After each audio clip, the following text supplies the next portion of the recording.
Hello students, this video is a how to put things together in Premiere. I'm going to keep things fairly simple, give you the basics. So if you're new to Premiere, this is probably a good place to start. Now before I do anything, you'll notice that on the screen in front of you, you'll see I've got all my files ready to go. And I tend to put everything for one video project in one folder. So here I've got the bumper that I use at the start of videos. I've got a video clip of me talking about my speech, the preliminary stuff, the context at the start of the speech, and then more in-depth analysis for after the speech. During this speech I coughed, and instead of editing that out, I'm just going to put in a green screen explosion. That'll help you understand green screen. I'm going to put in a lower third, which is the title bar for my name. I like to put in a vignette over the top of my videos. It gives it sort of an old school feel. Again, to show you how to use green screen layers. There you can see I've got an MP3 file. I use royalty-free music. I've paid for it just to play in the background as I'm talking. And you can hear that now. And the last one is my performance, which is actually a video that was recorded last year. I'm using that because I think it's a perfect example of what you can do for this POU. So let's get into it. I've got Premiere, and when Premiere opens, you'll be hit with, well, what do I do here? This is so confusing. Just go to New Project. And I'm going to call it Shakespeare POU. Call it 2020. Okay, I've got Premiere open. What I can do is I can drag all these in at once, but I'm going to do it sequentially so you can understand how to assemble a video. So I drop in the bumper, which is the first video that I'm using. Now, as you can see there, the bumper, now that bumper is only about 10 seconds long. So I'm going to change the timeline so I can fit more in. And that's what these handles down the bottom do. So now when I hit play. Okay, now this is a bumper that I've created using software that I have. I'm not going into that today, but there's plenty of online facilities you can use to create a bumper. You don't need to, but it certainly adds certain quality to it. Now, as you can see, when I put in a video, the audio goes underneath and the video goes above. It'll take a second for Premiere to work out the audio track, and now you can see all the sounds are there too. Okay, so that's where I want to make my cut, where I say let's roll the tape. Here I can see the audio's dropped there, so it's a good place to slice. Using the picking tool, the move tool, I can move that up and down. Now I'm grabbing the performance video, something I recorded earlier. And the way we fade is we go to effects. Now I've got favorites. You can search for things in audio effects, audio transitions, and so on. What I strongly recommend is you click on this folder here and create a new folder and then drag all your favorites in. That will save you more time. I wish someone told me that years ago. Exponential fade is the one that we use to fade out audio. And so there you can see that fades out nicely. Now I just need to bring in my commentary. And I like to do cross dissolves. It's really bad, actually. People say you shouldn't do cross dissolves.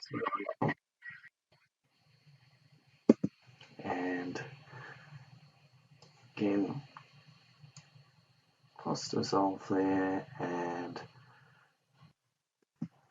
okay, now we're ready to add some effects. So the first thing I'm going to do is add my vignette. So what a vignette is just it's actually an image, and it's a really good way to show you how green screen works. So I want the vignette obviously to come over the whole screen. How do we use green screen? Well, we pick up Ultra key, we drop it down, and then we see over here in our effect controls that we've got key color. I just click on the eyedropper, and there we go, Ultra key. So it's subtle, but I love it. Next, we had our lower third. Now, I haven't picked which one yet, so let's go through the process of picking. I think I like the last one, which was very YouTube-ish. So here's what we're going to do with this. There we go. Much better. Now, I want that to actually be on screen for some time. And so I'm going to show you how to play with speed.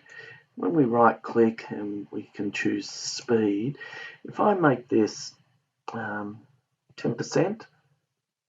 it'll go 10 times longer. And I think that's good because it's a good effect. Let's leave it on for a little while.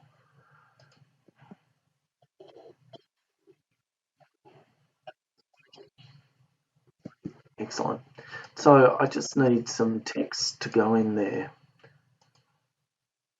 The good thing about text on Premiere as products is you can decide where those. In fact, let's make it the red, the YouTube red. So I can grab the eyedropper and get the same color text as there. Excellent.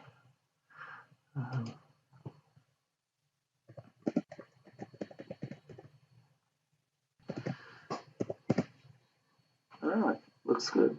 Size is about right. I just need to move it a little bit. So let's move it just down here.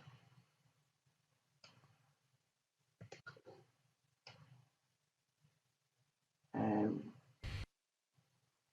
be too fussy, but get it round about center. Okay, so the only thing we have to do now is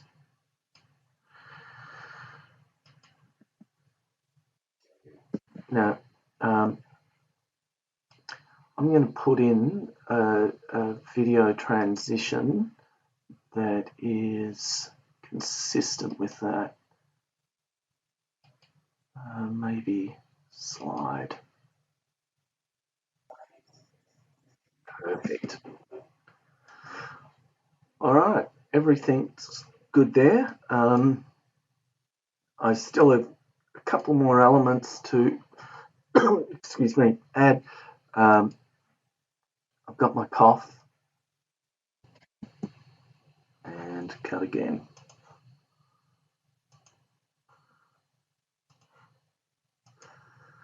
Some green screen clips will have sound, so it's always good to retain it if the sound is an effect. Again, Ultra key on this. And the only thing is that the resolution isn't where I needed my clip to be. Generally speaking, put in the clip with the highest resolution first. That's what I do, because then everything scales up to that clip rather than down to some pixelated thing you've grabbed off YouTube. If you don't understand that, you can email me. Okay.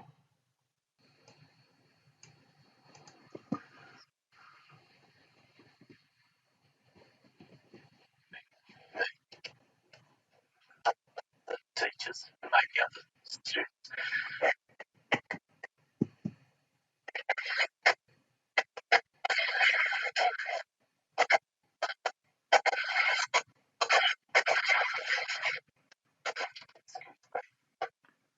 All right, that looked good, but the only thing is my audio level for that cough is way too high. So easiest way to fix audio levels is just to drag it, and I can drag it down a little.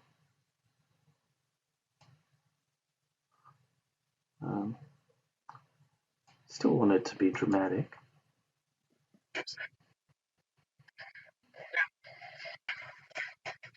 Nice. And the last thing I could add is music. Now, I'm just going to add music at the start and end. So let's have a look.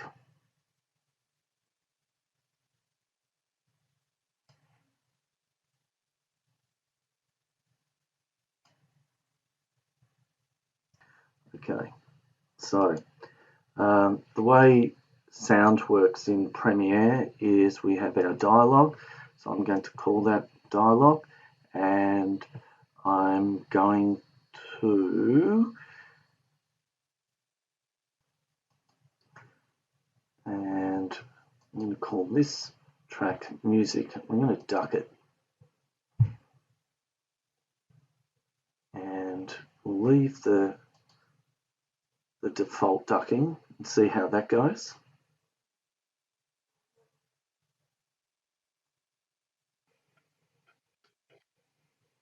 Okay, that's good. Now, gentlemen, I'm just going to pause this how-to.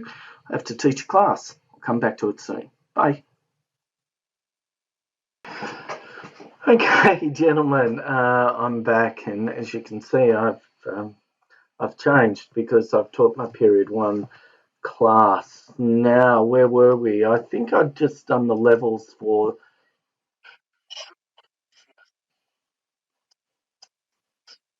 And that music sounds good. It sounds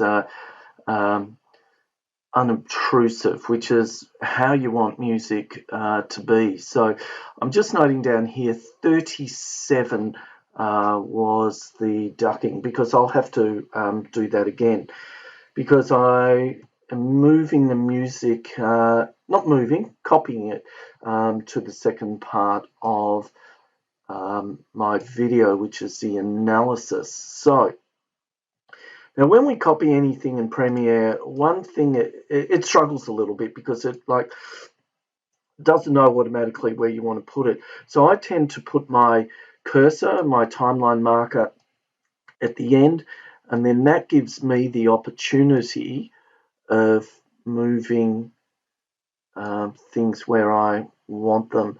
So if we look here, now I've moved the music. It's not going to be long enough, and that's okay. I'm going to fade it out and then bring it back in. So I have to, again, indicate this is dialogue. So I'm going to have to duck again because it's against different audio. And so here it's looking at my audio for this clip, and then ducking, which means lowering the music when I'm talking. And that analysis is really important, otherwise you end up getting really bad sound. It's muddy, it's hard to hear. Okay, it's finished doing what it needed to do. Gentlemen, We've unpaused again because I've gone through the whole video and watched it again and made sure that everything is in its place. The sound levels are good, which they are.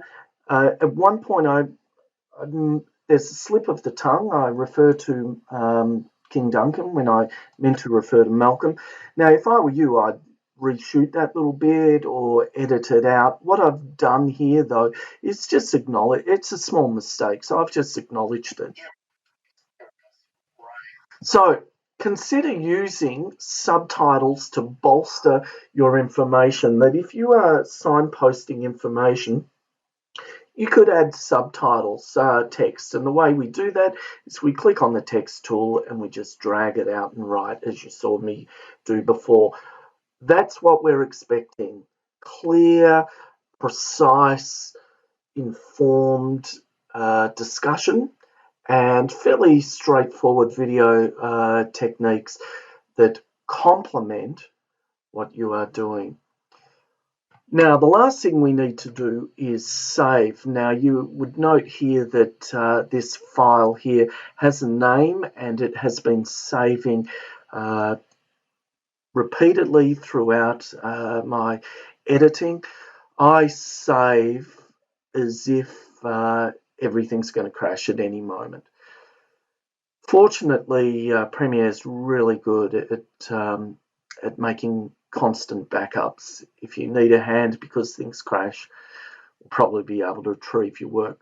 Now, saving a project is not the same as exporting. If I sent this project file to my teacher, he or she could not read it, could not watch it, could not assess it.